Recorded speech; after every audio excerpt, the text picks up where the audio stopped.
Myra media Amar welcomes political analyst KS Prasad. నమస్తే sir. నమస్తే అండి. సార్, గత 4-5 రోజులుగా ఆంధ్ర రాష్ట్రంలో జరుగుతున్నటువంటి తిరుమల టీటీడీ లడ్డూ వివాదానికి సంబంధించి ఒక కొలుకొచ్చే అవకాశం ఉందంటారా? టీడీపీకి సంబంధించినటువంటి ఛానల్స్ అయితే ఇంక అయిపోయింది, ఇంక ఆపేయండి, ఇంక దీని మీద డిబేట్లు ఆపేయండి, ఇంక వేరే ఇష్యూకి వెళ్ళిపోదాం అనేటువంటి కామెంట్లు అయితే వాళ్ళ దగ్గర నుంచి డెలివేషన్స్ అదేదో ఒక జీవో ఇచ్చినట్టుగానే చెప్తున్నారు దాన్ని. ఒక పక్క జగన్మోహన్ రెడ్డి గారు నిన్న ఒక ట్వీట్ కూడా పెట్టారు సార్. తిరుమల పవిత్రతను, స్వామివారి ప్రసాదం విశిష్టతను, వెంకటేశ్వర స్వామి వైభవాన్ని, టీటీడీ పేరు ప్రఖ్యాతులను, వెంకటేశ్వర స్వామి ప్రసాదమైన లడ్డూ పవిత్రతను రాజకీయ దుర్బుద్ధితో కావాలని అబద్ధాలాడి జంతువుల కొవ్వుతో కల్తీ జరగనిది జరిగినట్టుగా, ఆ కల్తీ ప్రసాదాన్ని భక్తులు తిన్నట్టుగా అసత్య ప్రచారంతో ముఖ్యమంత్రి హోదాలో ఉన్న చంద్రబాబు గారు తిరుమల లడ్డూను, వెంకటేశ్వర స్వామి విశిష్టతను అపవిత్రం చేసినందుకు, చంద్రబాబు గారు చేసిన ఈ పాపాన్ని ప్రక్షాళన చేసేందుకు రాష్ట్ర వ్యాప్తంగా ఆలయాల్లో సెప్టెంబర్ 28 శనివారం రోజున పూజల్లో పాల్గొనాలని వైఎస్ఆర్సీపీ పిలుపునిస్తుంది. ఇది జగన్మోహన్ రెడ్డి గారు పెట్టినటువంటి ట్వీటు. 28వ తారీఖు ఆయన కూడా తిరుమలకి వెళ్తున్నారు. కాలినడకన ఆలయానికి వెళ్ళి అక్కడ ఆలయంలో ఆయన కూడా పూజలు నిర్వహిస్తారనేటువంటిది వైఎస్ఆర్సీపీ చేస్తున్న కామెంట్లు. మీరు ఆ ట్వీట్ చదివినప్పుడు కన్నా అసలు ప్రజలు గమనించవలసిన విషయం ఏంటంటే సార్, ఒక స్వామివారి కైంకర్యానికి జరిగిన ఒక అపచారాన్ని అని బురద జల్లే కార్యక్రమానికి ఎప్పుడైతే జగన్మోహన్ రెడ్డి బయటకు వచ్చి ఒకే ఒక్కడు కొడుతున్నాడు, వాళ్ళన్ని బాణాలు కొడితే ఇతను ఏం చేశాడంటే డాలు పెట్టి అడ్డు పెట్టుకుని ఇతను బాణం సంధిస్తున్నాడు ప్రతిసారి. యుద్ధం, ప్రత్యక్ష యుద్ధం అతను ఒక్కడే చేస్తున్నాడు. మీరు గమనించండి. ఈవో ఒక మాట, లోకేష్ గారు ఒక మాట, చంద్రబాబు నాయుడు ఒక మాట కాకుండా ఒకే ఒక్క మాటకు కట్టుబడి ఉన్నాడు. అందులో ప్రక్షాళన అన్న విషయంలో జనాలందరినీ మమేకం చేస్తున్నాడు. ఆయన చేసే ప్రక్షాళనలో ఇండివిజువల్ టార్గెట్ చంద్రబాబు నాయుడు గారు. ఎందుకంటే ఆయన ఒక్కడి నోట్లోంచి ఆ మాట వచ్చింది. అవును, మీరు మీరు గమనిస్తున్నారా? ఇదే చంద్రబాబు నాయుడు గారు ఏం చేస్తారంటే 10 మందిని ప్రేరేపించే కార్యక్రమం టైప్లో ఈ న్యూస్ ఛానల్ బొంబార్డింగ్ స్టార్ట్ చేస్తే, నిన్న టీవీ5లో పెట్రోల్ బంక్ కూడా వెళ్ళిపోయిన తర్వాత ఇంకో ఆయన ప్రోగ్రాంలో మూర్తి గారే ఇంకా ఆపిండట, సిట్టి చూసుకుంటుందట. అంటే వీళ్ళకి ఇంకా క్వశ్చన్స్కి ఆన్సర్స్ లేవు. ఎందుకంటే పర్ఫెక్ట్ బుల్లెట్లు దిగాయి. కాంట్రడిక్షన్స్ ఏంటో ప్రతిదీ ఐడెంటిఫై అయిపోయింది. అన్ని వేళ్ళు ఒక పక్క చూపిస్తున్నాయి. తప్పు ఎక్కడి నుంచి జరిగింది అన్నది, తప్పు ఎక్కడి నుంచి జరిగిందో ఐడెంటిఫై అయిన తర్వాత సొల్యూషన్ అక్కడి నుంచి రావాలి కదా. ఇప్పుడు ఉదాహరణకి సిట్టే అనుకుందాం సార్, లేదంటే సింగిల్ జడ్జి ఎంక్వైరీ అనుకుందాం, లేదా సిబిఐ ఎంక్వైరీ అనుకుందాం. ఈ మూడిట్లో ఎక్కడో దేరా ఈ పవన్ కళ్యాణ్ నాగబాబు గారు ఒక పెద్ద డిస్కషన్లో ఏ కుటుంబంలో అయినా సనాతన ధర్మాలు వీటి గురించి డిస్కస్ చేసుకుంటారు. అంటే వీళ్ళు ముగ్గురు అన్నదమ్ములకి దేవుడి మీద నమ్మకమే లేదు. విత్ ఎవిడెన్సెస్ చెప్పొచ్చు సార్. చిరంజీవి గారు ఒక దీంట్లో మనం ఒక కన్ఫెషన్కి వెళ్ళినప్పుడు మన భయాన్ని తొలగించుకోవడానికి ఉపయోగించే ఇన్స్ట్రుమెంట్ దేవుడు అన్నట్టుగా ఆయన మాట్లాడాడు. ఈ నాగబాబు అయితే ఇంక చెప్పాక most inconsistent man in the earth Nagababu గారు. ఈ పవన్ కళ్యాణ్ గారు నా ముందు పుట్టిన అన్నకే ఇంత ఇన్కన్సిస్టెన్సీ ఉంటే ఈ ఇన్కన్సిస్టెన్సీని ఇలా జస్టిఫై చేసి చూపించడంలో ఈయన మించిన ఆరితీరిన విలువిచ్చి నేర్చుకున్న విల్లుకారుడు ఇంకోటి లేడు. అదే పవన్ కళ్యాణ్ గారు. ఈ రోజు చాలా మంది అనొచ్చు, లేకపోతే నేను నమ్ముతాను దాన్ని, దేవుడు అనేవాడు లేడు, దేవుడు అనేవాడు nothing but inner consciousness. But అది చిన్నపిల్లలకి చెప్పకూడదు. చిన్నపిల్లలకి చెప్తే కన్ఫ్యూజ్ అయిపోతారు. సో భగవంతుడు ఉన్నాడనే నమ్మండి, భగవంతుడి ఇంటరాక్ట్ అవ్వండి. ఇవన్నీ కూడా లేటెస్ట్ స్టేజ్ లో ఇవి నాతో నేను సంభాషించుకోవడం తర్వాత తెలుస్తుంది. బట్ ఎస్ దట్ హౌ నన్ను నేను చూస్తుంటాను. దేవుడు అనే కాన్సెప్టే రాంగ్ కాన్సెప్ట్. నాకు తెలిసిన I don't believe in God. నీకు చెప్పాను నేను, దేవుడు అనేది మనం కన్వీనియన్స్ కోసం మనం తయారు చేసుకున్నాం. నా కులం ఉంది, నాకెక్కడ మతం ఉంది, నా కూతురు క్రిస్టియన్ అబ్బా, నా కూతురు క్రిస్టియన్, నా కూతురు తల్లి తన మతాచారం ప్రకారం నా కూతుర్ని రష్యన్ ఆర్థడాక్స్ చర్చ్ లో బాప్టైజ్ చేయిస్తానంటే సంతోషంగా చేయించమన్నాను. మా నాన్న ఎలాంటి వాడు అంటే, మా నాయనమ్మ దీపారాధన వెలిగిస్తే దీపారాధనలో సిగరెట్ వెలిగించిన దేవుడు లేడు, దెయ్యం లేదనే వ్యక్తి మా నాన్న. ఇక్కడ ఇది ఆడేది కొద్దిమంది రాజకీయ నాయకులు ఆడతారు. వాళ్ళు కూడా ఎక్కువ మంది ఆడేది కూడా హిందువులే కూడా చెప్తున్నారు. అసలు ఇలాంటి గొడవలు పెట్టింది హిందూ నాయకులు తప్ప మిగతా నాయకులు చేయరు. అసలు రాదు వాళ్ళకి.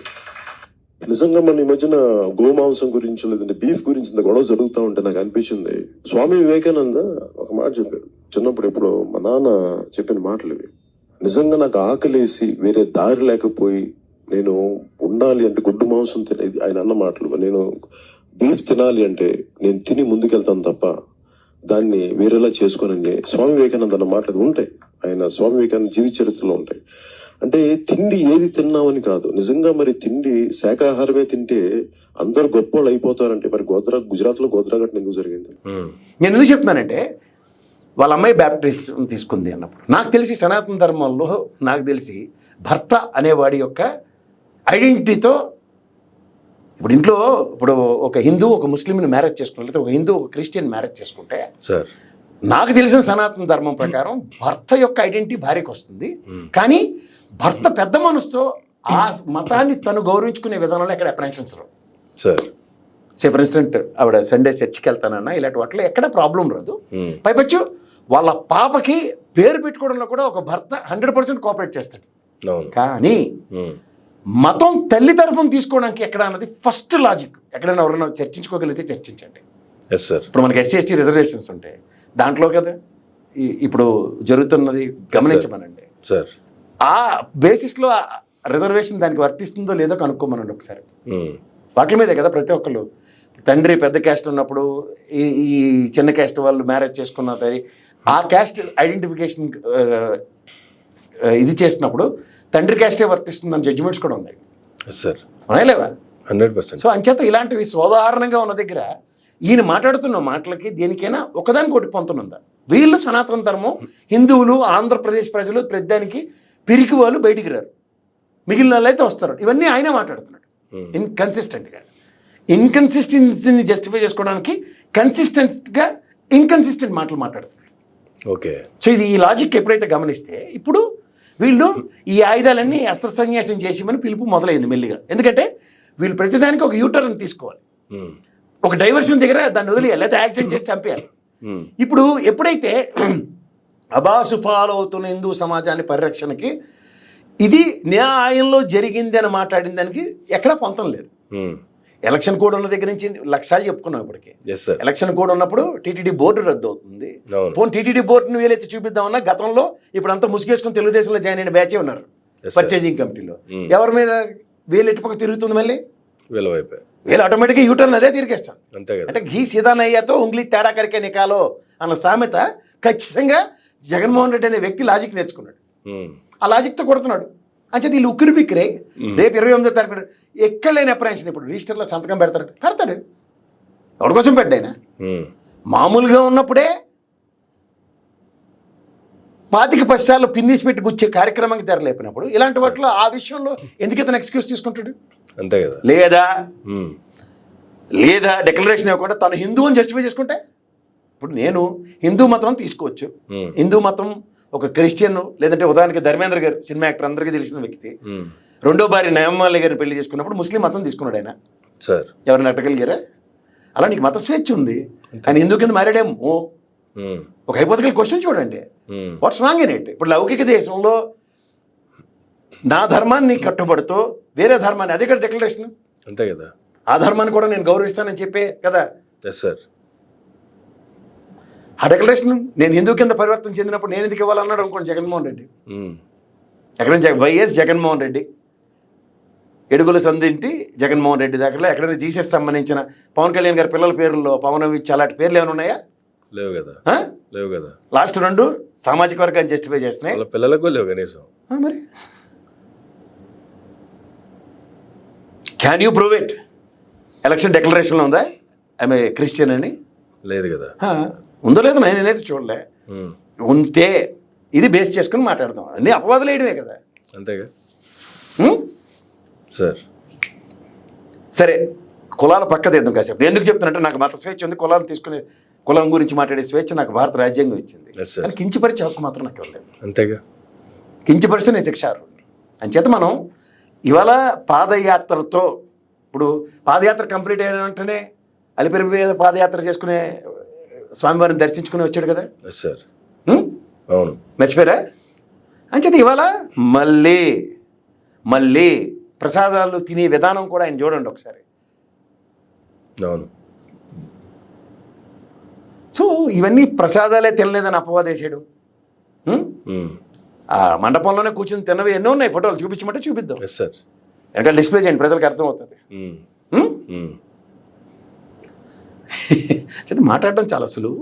ఆయన ఎప్పుడైతే పాదయాత్ర నేను తిరుమలకు వెళ్తున్నాను అని చెప్పిన దగ్గర సంబంధిత ఈవోలు ఇద్దరు ఆయనలో ఉన్న ఈవో ధర్మారెడ్డి మాట్లాడిన తర్వాత ఒక టిటిడి చైర్మన్ వెళ్ళి తిరుమల సన్నిధిలోనే ఎవ్వరూ చేయని పని ఆయన ఫస్ట్ టైం ప్రమాణం చేశాడు అక్కడ.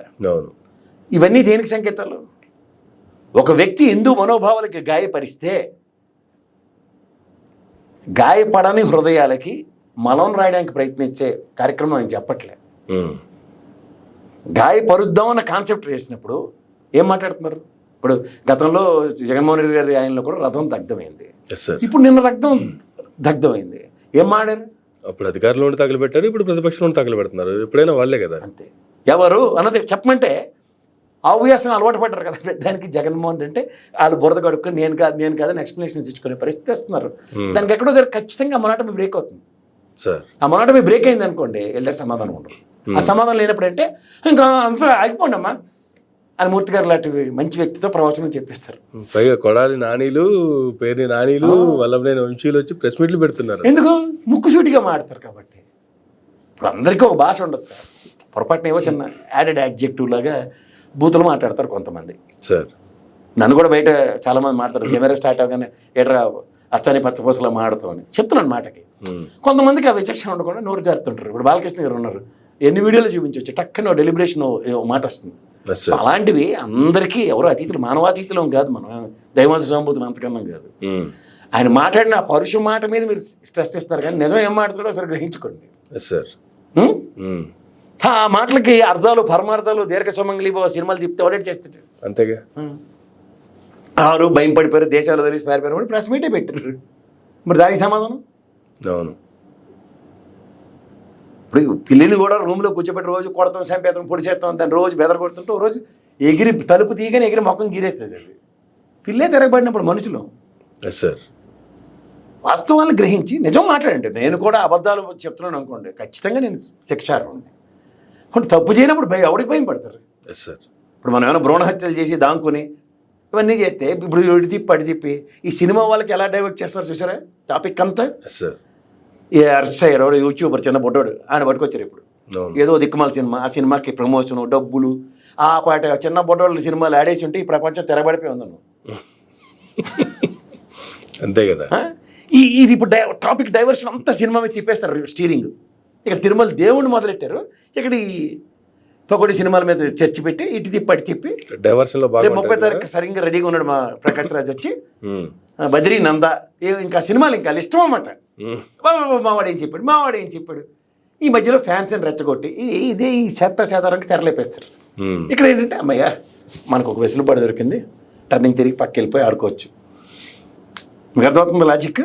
సో ప్రతిదీ ఒక ఇష్యూ తీసుకొచ్చి వారం రోజుల పాటు చర్చనీయాంశాలు చేసేసి ఒక పక్క స్టీల్ ప్లాంట్ ఎత్తిపోయినా బురదలో ఉన్నవాడికి 25,000 10,000 ఫస్ట్ ఫ్లోర్ వాడికి ఇచ్చారు, 647 కోట్లు ఎంతో. ఇంకా కేంద్రం నుంచి వచ్చిన తర్వాత ఆలోచిస్తారట. అంటే తూతు మంత్రం కార్యక్రమాలు వీళ్ళు చేస్తున్నారు, అవి చర్చనీయాంశాలు కానివ్వకూడదు. మీకు అర్థమవుతుందా? సో హ్యూజ్ బల్క్ సిచ్యువేషన్స్ని చిన్న ఇష్యూస్తో డైవర్ట్ చేస్తూ వాళ్ళ పనులు వాళ్ళు సక్రమంగా జరిపించుకుంటారు. చీకటి దెబ్బ లారకృష్ణ నేను మాడుకున్నాను చూడండి.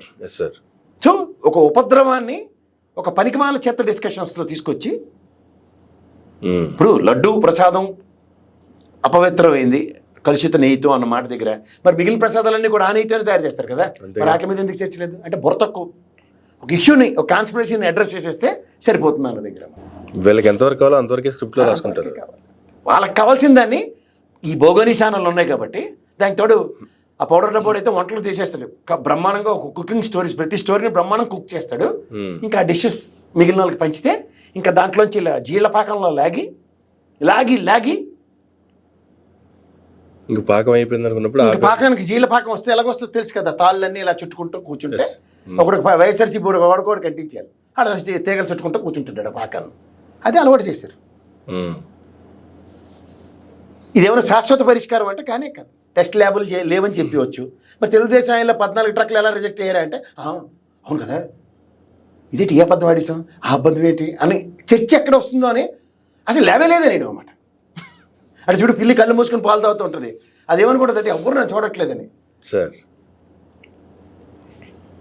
చేత అబద్ధం ఆడితే చైనా వాళ్ళు కట్టినట్టు ఉండాలరా అని చెప్పేవారు.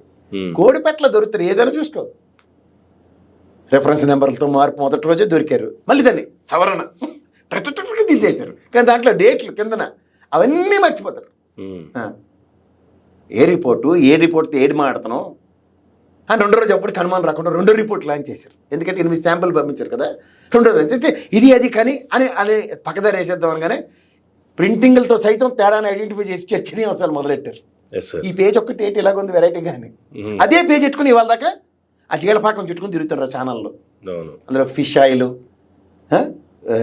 ఏటో ఫ్యాటు, యానిమల్ ఫ్యాటు అని వర్డ్స్ అన్ని పెట్టి అండర్లైన్ చేసి దాన్నే తిప్పుతున్నారు. ఒరిజినల్ రిపోర్ట్ చేత పట్టుకొని చర్చించడం రారా అంటే వాడు రాడు. ఎందుకు సిబిఐ ఎంక్వైరీ ఎందుకు అని ఇవాళ ప్రాణాలు దిగించి అంతేగా బ్యాచ్ని F2 బ్యాచ్ని దించారు. ఏది సిట్ రూపంలో. ప్రజలకు బాగా తెలుసుకోండి, సిట్ 1 ఏది గంటా శ్రీనివాసరావు అయ్యన పాత్ర కోర్టుకు సచ్చిన దానికి ఏమని రూములు ఈడెత్తేసాడని ఆడెత్తేసారని మాట్లాడుకున్న దానికి లాస్ట్కి సిట్ వేశారు. ఆ రిపోర్ట్ ఇది. Next Vivekananda Reddy murder SIT 1 report AB Venkateswara Rao గారి ఆధ్వర్యంలో. ఏదే రిపోర్టు. 2 రిపోర్ట్ మాంతి గారి ఆధ్వర్యంలో వైఎస్ఆర్సీపీ. ఏవో రిపోర్ట్లు 4 గీసుకోవడానికి కూడా పనికిరారు. ఇది కూడా ఇంతే. సిట్ వేశారంటే ఇంకా ఇష్టం మఠాస్ అని అర్థం అన్నమాట. ఇంకెందరితో ఇంకా అది ఎవడో ప్రాణాలకు తెగించి ఎక్కడో ఒకడెవడో అవతార పురుషుడు ఆవిర్భవిస్తే అది సిబిఐకి రెఫర్ అవుద్ది. రేరెస్ట్గా వివేకానందది. ఏది వైజాగ్ భూములు ఇప్పటికి సిట్ రిపోర్ట్ లేటో కూడా తెలియదు, ఆ ల్యాండ్ లేటో తెలియదు. 2సారి ప్రభుత్వం మార్గాన్ని విజయసాయిరెడ్డి తినేసాడని అపవాద వేసుకుంటూ కాలసేపాలే అందరూ. అంతకు మించి ఇంకేం లేదు. ఇప్పుడు ఈ రిపోర్ట్కి సంబంధించి చూస్తే దీంట్లో బీజేపీ మాజీ ఎంపీ సుబ్రహ్మణ్యన్ స్వామి గారు కూడా ఇన్వాల్వ్ అయ్యారు. ఆయన కూడా సుప్రీంకోర్టులో కేసు ఫైల్ చేశారు. దాని అవుట్కమ్ ఏమన్నా వచ్చిందాకా జనరల్గా ఆయన ఏమైనా కేసు టేకప్ చేస్తే అవుట్కమ్ వచ్చేంత వరకు వదిలిపెట్టడం అనేటువంటి ఒక ఇదైతే అతనికి ఉంది. దీంట్లో ఏ విధమైనటువంటి అవుట్కమ్ వచ్చే సుబ్రహ్మణ్య స్వామి గారు బీజేపీ, ఆర్ఎస్ఎస్, విశ్వ హిందూ పరిషత్లని మీరు హిందువులేనా అని ప్రశ్నించినట్టు ఉంటుంది. మీకు అర్థమవుతుందా? వాళ్ళు హిందుత్వానికి బగబగలాడుతూ ఉంటారు. అవును. అలాంటిది ఆ దేవదేవుణ్ణి ఎలా కొలుస్తారో అందరికీ తెలుసు. నేను లక్షాలు చెప్తున్నా. సుబ్రహ్మణ్య స్వామి గారు లాంటి వ్యక్తికి మనోభావం గాయిందని కోర్టుకు వెళ్ళాడు అనుకో, నా మనోభావం జస్టిఫై చేసేదాకా చీఫ్ జడ్జి గారిని కూడా వదలడు ఆయన. The arguments what he'll do అన్నది సర్టన్ థింగ్స్. శశితరూరు, నిర్మలా సీతారామన్కి ఇంగ్లీష్కి 10 ఇంగ్లీష్ ఉంటుంది ఆయన దగ్గర సబ్జెక్టుతో. అలాంటివి జరుగుతాయి. ఎందుకు ఇంక తెల్లారితే ప్రమాణ స్వీకారం దానికి సోనియా గాంధీకి ముసలి కర్ర అంటారు చూడు, గొడుగు కర్ర వేసి కాలమండి వేసి ఆపాడు. ఇంక అయిపోయింది, ఎవ్రీథింగ్ సెట్ అన్న దగ్గర తీసుకెళ్ళగలిగాడు. ఒక పాయింట్ లా పాయింట్తో అబ్దుల్ కలాం గారు లాంటి వ్యక్తిని కూడా కన్విన్స్ చేసి ఆపగలిగాడు. సామాన్యుడు కదా ఆయన. అంచేత పెట్టుకోక దేవదేవుడితోనే పెట్టుకున్నారు. మధ్యలో సుబ్రహ్మణ్య స్వామి గారు వీళ్ళందరూ దేవదూతలు.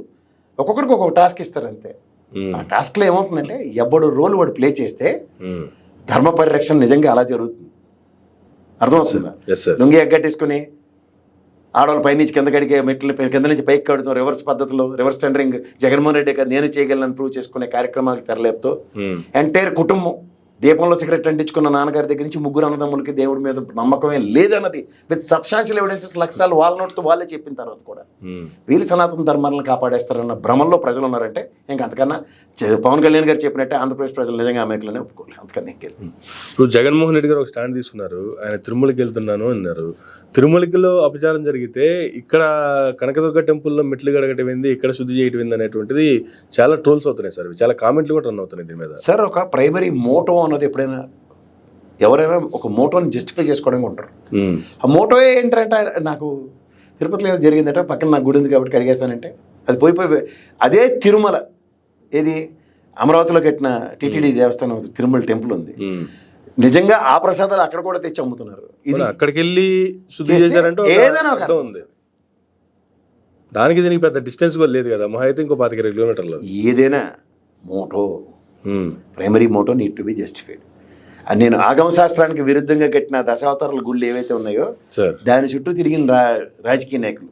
చంద్రబాబు గారు చూడండి, అస్సలు మనశ్శాంతి ఉండదు లింగంనేని గెస్ట్ హౌస్లో ఉన్నంతకాలం. పంతానికి పోయి పాపనకి అనే కార్యక్రమానికి తెరలేపుకున్నాడు ఆయన, తెలుసో తెలియకో. అస్సలు మనశ్శాంతి లేదు ఆయనకి, చూసుకోండి గవర్నమెంట్. చాలా మంది చెప్తున్నారు సార్ ఈ విషయాన్ని, ఆయన కూడా ఎందుకు ఆయన బయటికి రావడానికి ఇష్టపడలేదు అక్కడి నుంచి. ఇప్పుడు ఎలా ఉంటుందంటే అంటే ఇన్నాళ్ళు జరగంది ఆయన జరిగింది అనుకోండి సార్, ప్రతిదీ ఈగోకి తీసుకున్నారు అనుకోండి, ఏమవుతుంది? ఓకే, ఈగో అన్నది ఎప్పుడైనా మనిషిని హరిస్తుంది. అయితే అంత లెగసీ కలిగిన చంద్రబాబు గారు ఇవాళ ఇలాంటివి ఒకసారి చూస్తే, ఈ టెన్యూర్లో ఆయన ముఖ్యమంత్రిగా ఆయన the way is playing the role, yes sir, నిజంగా తెలిసిన ఆయన మీద అపర భక్తులకు కూడా ఎక్కడో దగ్గర టింగమంటది. ఎస్ సార్, అందుకని ఇంకేం లేదు. Thank you sir, thank you very much అండి. ఇదండి ప్రసాద్ గారితో ఈనాటి ఇంటర్వ్యూ. మరొక ఇంటర్వ్యూలో మళ్ళీ కలుద్దాం. చూస్తూనే ఉండండి మెరా మీడియా.